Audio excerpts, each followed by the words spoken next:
शेतकरी नेते किंवा प्रतिनिधी उपस्थित नसल्यामुळे शेतकरी शेतमजूर महाहक्क परिषदेतील मागण्यांच्या अनुषंगाने आज मुख्यमंत्री देवेंद्र फडणवीस यांनी मुंबईत बोलावलेली बैठक रद्द करण्यात आल्याची माहिती महसूल मंत्री चंद्रशेखर बावनकुळे यांनी दिली।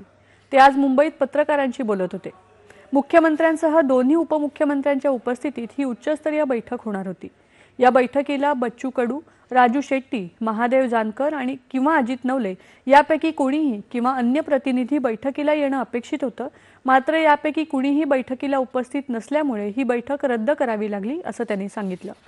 सरकार शेतकरी नेत्यांच्या मागण्यांवर चर्चेसाठी तयार असतानाही बैठकीला अनुपस्थित राहणं योग्य नाही असं ते म्हणाले। या बैठकीसाठी मुख्यमंत्र्यांनी 1.5 तास राखीव ठेवला होता असं बावनकुळे यांनी सांगितलं।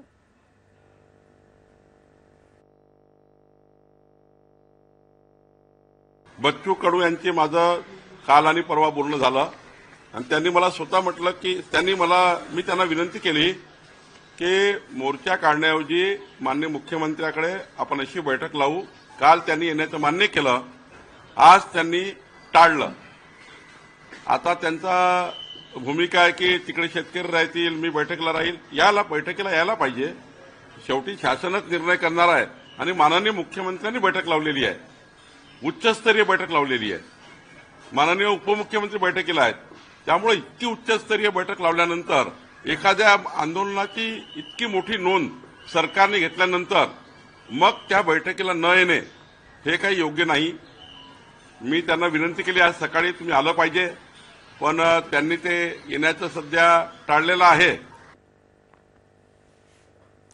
शेतकरी कर्जमाफीच्या प्रमुख मागणीसाठी माजी आमदार बच्चू कडू यांच्या नेतृत्वाखाली ट्रॅक्टर मोर्चा काढण्यात आलाय। वर्ध्याहून निघालेला हा मोर्चा महाएल्गार सभेसाठी नागपुरात पोहोचणार आहे। बैठक नको तर सरकारनं मागण्यांबाबत थेट निर्णय घ्यावा अशी मागणी बच्चू कडू यांनी केली आहे। उद्धव ठाकरे